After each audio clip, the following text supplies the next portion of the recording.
Hello खम्मा गणी, जय जय राजस्थान। तो ये हमारा पहला व्लॉग। स्वागत है आप सभी का। आज हम जा रहे हैं देशनोक। फर्स्ट ऑफ ऑल आज मैं हिंदी में बोलूँगा क्योंकि व्लॉग जो है वो सिर्फ राजस्थान में नहीं देखे जाते, सारे इंडिया में देखे जाते हैं, तो मैं हिंदी बोलूँगा। चलिए शुरू करते हैं हमारी यात्रा। तो ये हम लोग आ गए हैं नहा धो करके रेलवे स्टेशन। अब वी गोइंग टू बीकानेर।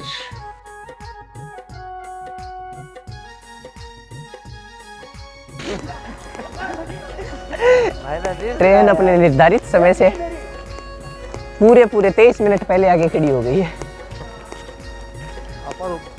हम जाकर बैठेंगे एक ऐसे डब्बे में जहाँ पर भाड़ा कम लगे, क्योंकि हमने टिकट नहीं कटाया। बी डब्बे में बैठांगा। हमें यहाँ पर दिखा है कुछ, मतलब ऐसा दिखा है माता रानी का चमत्कार। हम जा रहे हैं, मेहर तो उनकी होनी थी। तो हम बैठेंगे एक ऐसे डब्बे में, आप चिंता मत करो, बहुत ही अच्छे डब्बे में हम बैठने वाले हैं, आप बने रहे। तो गाइस ये है चूरू का रेलवे स्टेशन और अभी हमें यहाँ से जाना होगा बीकानेर। तो मंदिर हमारे घर से लगभग रह जाता है 245 किलोमीटर दूर। तो अभी हम चलेंगे ट्रेन में, आगे का सफ़र हम करेंगे बस से। इस ट्रेन ने हमें दिया है बहुत बड़ा धोखा। ये अपने टाइम से लगभग 25 मिनट पहले आकर रुकी थी और हमें इसके अंदर बैठे हुए हो गया 1 घंटा, पता नहीं कब चलेगी। तो लगभग 1 घंटा 25 मिनट बैठे रहने के बाद ये ट्रेन अपने फिक्स टाइम से भी लगभग 25 मिनट लेट चली है।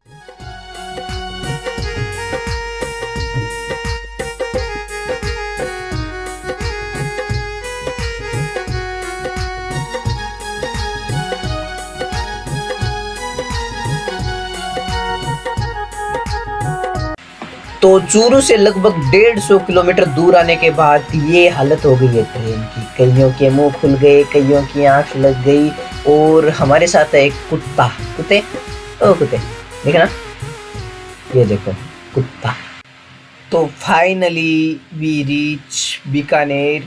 बाल वगैरह सब बेकार हो गए, 4.5 घंटे हो गए ट्रेन में बैठे हुए। अब हम उतरेंगे, फिर जाएंगे देशनोक।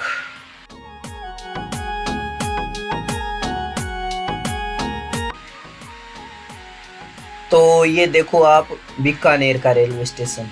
नॉर्मली इतनी भीड़ यहाँ पर नहीं होती है एक ट्रेन से, लेकिन आज क्या है, देशनोक जाने वालों की भीड़ बहुत ज़्यादा थी। ट्रेन में भी हमें झुंझुनू से, सीकर से आए हुए लोग मिले थे। तो ये लगभग भीड़ है जो देशनोक जाने वाली है। अब रेलवे स्टेशन से हमें जाना पड़ेगा पलाना देशनोक जाने वाली बस में। पता नहीं कितनी भीड़ वहाँ पर मिलने वाली है, आप बने रहो साथ, चलते हैं हम देशनोक। तो अभी हम लोग देशनोक जाने वाली बस के ऊपर बैठ गए हैं। भीड़ इतनी ज़्यादा है कि हमें ऊपर बैठकर जाना पड़ेगा।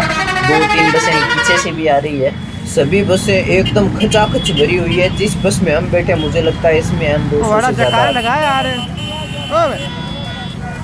ओ बड़ा राउंड मार दिया यार। बोला करनी माते की जय हो, जय हो, बोलो देश भगवान की जय हो। तो लगभग 6 घंटे सफ़र करने के बाद हम पहुंच गए हैं देशनोक। ये जो सामने मंदिर दिख रहा है यही मंदिर है और मेले में भीड़ देखो आप। मंदिर को बहुत सुंदर सजाया गया है, बहुत ही प्यारी डेकोरेशन की गई है मंदिर के चारों ओर। तो अभी हम जाएंगे यहाँ से किसी होटल में। होटल में हम रखेंगे बैग, कैमरा, चप्पल जूते उतारेंगे, वहाँ से प्रसाद लेंगे और फिर हम आएंगे मंदिर। तो मंदिर के पास से ये रास्ता जाता है, ये जाता है सीधा मेगा हाईवे पे। तो उस हाईवे पे कुछ होटल बने हुए हैं। दुकान के अंदर इतनी भीड़ होने के कारण बैग वगैरह नहीं रख रहे हैं, इसलिए हम बाहर जाकर होटल में रख कर आते हैं अभी। तो ये जो सारी दुकानें हैं ये मंदिर की निजी दुकानें हैं, मतलब मंदिर कमेटी इनसे किराया लेती है या जो भी है, लेकिन ये सारी मंदिर की दुकानें हैं। और इस ग्राउंड से बाहर जो दुकानें हैं वो लोगों की पर्सनल दुकानें हैं, निजी दुकानें हैं।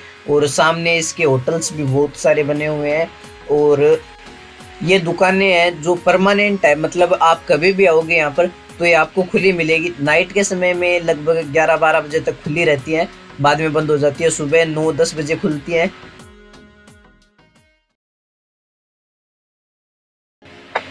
तो हम लोग बैग रख कर आ गए हैं बैग रखा है, प्रसाद ले आए। तो भीड़ हमारे आगे बहुत ज़्यादा है, अभी हमें मंदिर के और अंदर जाना पड़ेगा। हमारे पीछे भी बहुत भीड़ है, पीछे अगर मैं कैमरा करूँगा तो शायद लाइन से आउट हो जाऊँगा, फिर कोई मुझे डांट देगा, इसलिए मैं कैमरा पीछे नहीं करूँगा। और अंदर कैमरे की परमिशन नहीं है, तो जहाँ तक मुझे ले जाने देंगे वहाँ तक मैं आपको दिखाता रहूँगा। वो जो सामने LCD लगी है उनमें माताजी को लाइव दिखाया जा रहा है। और एक यूट्यूब पर चैनल है करनी माता देशनोक, वहाँ पर भी 24 घंटे लाइव रहता है अगर किसी को मंदिर के बारे में देखना हो। और ये देखिए आप, कितना सुंदर सजाया गया मंदिर। ये पिछली बार शायद इतना सुंदर नहीं सजाया गया था, इस बार बहुत अच्छी डेकोरेशन की गई है। और ये कुछ मंदिर के फोटोग्राफ्स क्लिक किए थे, किसी को चाहिए तो मुझे इंस्टाग्राम पर मैसेज कर देना, ओरिजिनल राजस्थान ID पे या फिर करण सेन राजस्थानी वाली पे मैं दे दूँगा। ये है मंदिर के मुख्य गेट के अंदर घुसते ही एक साइड में बना हुआ है छोटा सा कमरा, उसके अंदर लोग प्रसाद डाल देते हैं, वहाँ पर रहते हैं चूहे। और ये है मंदिर के अंदर। पिछली बार क्या, मैं जब भी यहाँ आता था मुझे इसके अंदर नहीं आने का मौका मिला, इस बार मुझे ये थोड़ा सा खुला मिला तो मैं अंदर घुस गया कैमरा लेके। अंदर देखो आप, चूहे देखो। साइड में और भी लोग आए हुए हैं यहाँ पर इन्हें देखने के लिए। मतलब एक मान्यता होती है यहाँ पर, अगर सफ़ेद चूहा दिख जाए ना तो आप जो मनोकामना लेकर आते हो वो आपकी पूरी हो जाती है। तो मैं भी सफ़ेद देखने के लिए आया हूँ यहाँ पर, अभी तक तो दिखा नहीं। अंदर ये बहुत सारे हैं। मुझे एक बात और बता दूँ, मुझे इनसे डर नहीं लगता बिल्कुल भी। एक जब मैं पिछली बार आया था दिवाली के अगले दिन, तो मेरे पैर में काट भी लिया था एक ने, लेकिन मुझे नहीं लगता था। एकदम फाइनल यहाँ आ गए लेकिन मुझे नहीं दिखा, सफ़ेद चूहा दिखा ही नहीं। क्या करें, वापस चलें? चलो, और क्या, नहीं दिखा तो चलना ही पड़ेगा, चलते हैं। नहीं है, यहाँ पर भी नहीं है। ये है जो इसमें पानी है, यहाँ पर दाने डालते हैं। इनको मीठा डालने से मना किया गया क्योंकि एक बार ऐसा टाइम आया था यहाँ पर लोगों ने मीठा डाल कर इनको शुगर कर दी थी, इनको शुगर हो गई थी। ये देखिए, फिर भी मीठा। हमें सफ़ेद चूहा देखने का तो मौका नहीं मिला। चलो अब चलते हैं होटल। कुछ लिखते बैठे हैं ये। क्या खाओगे भैया? दाल रोटी। क्या खाना? दाल रोटी। ओ भाया कई स्वाद है। भैया क्या खाओगे? मुर्गी पका। क्या खाना? कई पका दे की खाइला। भूखा मरो। रोटी। क्या खाना? खाली रोटी भूख। तो हम लोगों ने खाना खा लिया है, अभी हम निकल रहे हैं परिक्रमा के लिए। तो ये रास्ते में कुछ दिए जलाए हुए हैं, तो हमें जाना पड़ेगा यहाँ से लगभग 35 किलोमीटर। यहाँ ही वापस आना है। लगभग इस पूरे गांव के बाहर से एक परिक्रमा हमें देनी है, जिसे ओरण की परिक्रमा बोलते हैं। कहते हैं लगभग ये 24 कोस की, लेकिन आपको बता दूं 35 या 40 किलोमीटर की लगभग दूरी है। हंस सवारी कर मारी माता मारूप बनायो।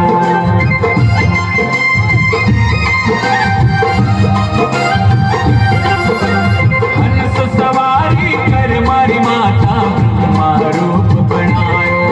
ब्रह्मारो रूप बनायो मारी मैया, ब्रह्मारूप बनायो। ब्रह्मारो रूप बनायो मारी मैया, ब्रह्मारूप बनायो। चार विराजे, चार वेद मुख चार विराजे, चारों रोज शिगायो। सत जोगणी रे भवानी देवलिए रम जाओ। उमर कालनी रे माता गणी रम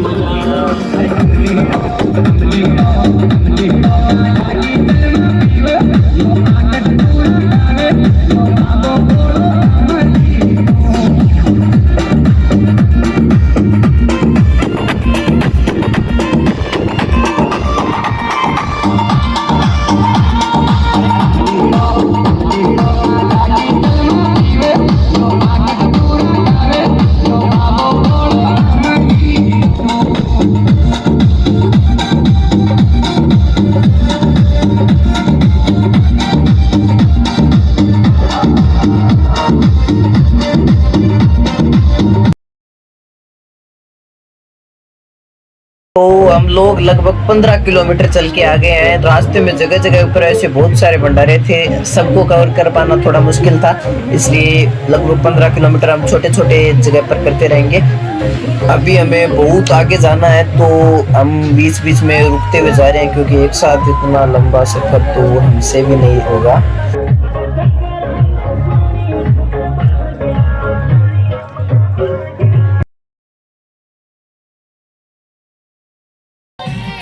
तो यहाँ पर हमने कर दिया है लगभग 25 किलोमीटर क्रॉस। तो यहाँ पर रास्ते में किसी ने बहुत बड़ा भंडारा लगा रखा है, मेडिकल की भी सुविधा है, जिनके पैरों में छाले हो जाते हैं उनके लिए, और गर्मा गर्म केसर वाले दूध की व्यवस्था है, और मेरे लिए स्पेशल व्यवस्था इन्होंने यहाँ पर डीजे की व्यवस्था की है। तो मैं तो थोड़ा सा नाचूंगा भैया।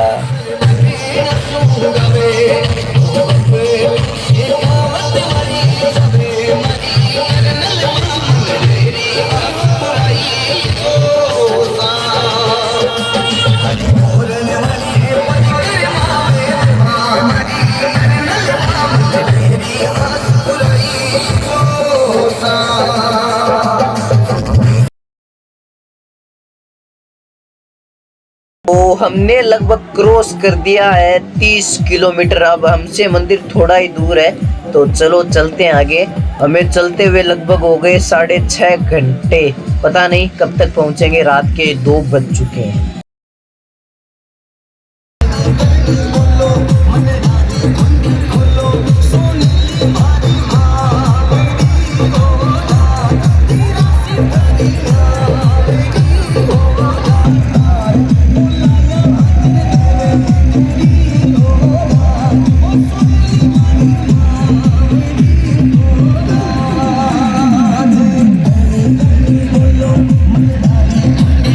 तो गाइज हम लोग लगभग 38 किलोमीटर चलने के बाद पहुंच चुके हैं श्री करणी गौशाला देशनोक में।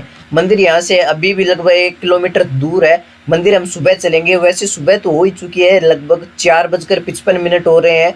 तो हम चलेंगे मंदिर सुबह। अभी यहाँ पर रुकेंगे, थोड़ी देर सोएंगे। ये मेरे शेर फेरी देकर वापस आ गए। ऊपर मुंडा करके दिखाना। आपका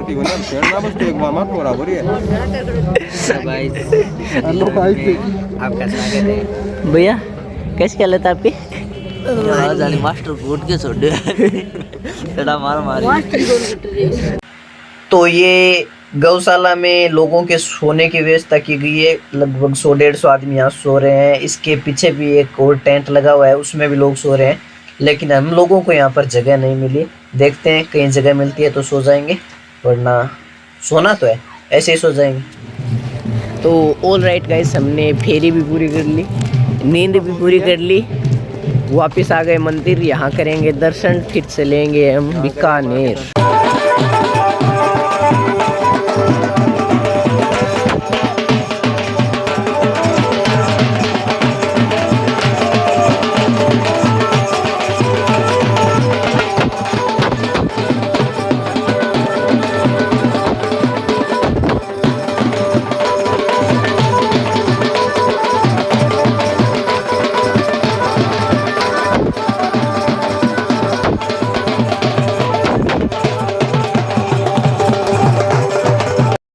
इस टाइम सुबह के 8 बज रहे हैं, तो लगभग 2.5 घंटे हमने आराम कर लिया है।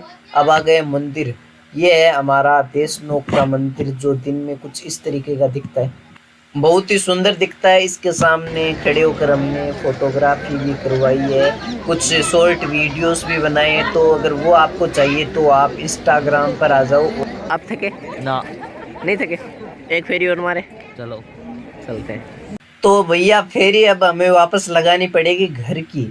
कहीं जाते हैं तो लगभग मन सा लग जाता है। ये है बीकानेर का रेलवे स्टेशन, बहुत ही सुंदर कलाकारी यहाँ पर की गई है। ये देखिए, ऐसा लग रहा है जैसे सभी असली में खड़े, लेकिन आपको बता दूं ये सभी पुतले हैं जो बीकानेर के रेलवे स्टेशन पर है। आप में से जो भी बीकानेर गए उसने तो देखे ही होंगे।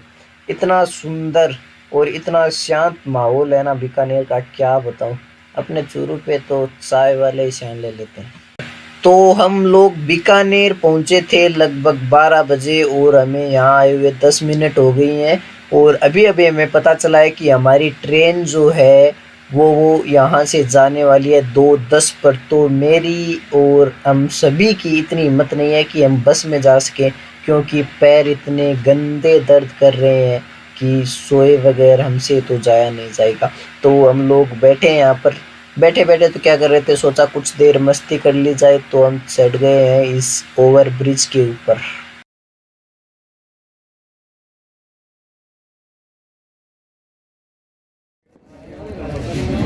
कहीं पे तो भिखारी होगी, कोई कमी नहीं है। आपने आज कितने कमाए? 5,000 रुपये। मैंने 600 रुपये।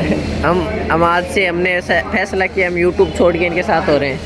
मैंने 3,000 नकद कमाए, 5,000 फोन पे आए हैं। फोन पे में कितने आए? 5,000। इंटरनेशनल भिखारी। जीएसटी काट कर। भाई अरे कौन नहीं यार, 10 रुपया दिया ना बार यार। 10 रुपये भाई दे दे यार। कौन नहीं था एक बार बार दे बरंग यार 2 दिन को माउडी रे जा रहे हैं भाई। मैं दून अरे कह दो तेरे कौन दिया, मैं 10 रुपये दे दिया। हमारा 10 करोड़ के बिस्कुट ला के मालिक नहीं हो यार।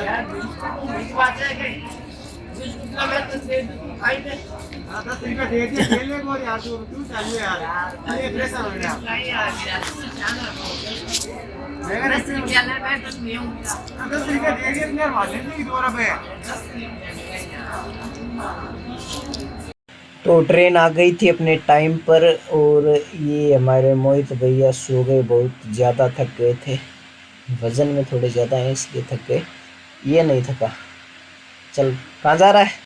तो लगभग 6 बजे हम पहुंच जाएंगे घर। आज के इस व्लॉग वीडियो में बस इतना ही। आशा करता हूं आपको पसंद आया होगा, और माता रानी से यही दुआ है आप सभी सुखी रहें, स्वस्थ रहें, आपका जीवन खुशियों से हमेशा भरा रहे। जय माँ कलनी। धन्यवाद। खम्मा गणी। जय जय राजस्थान।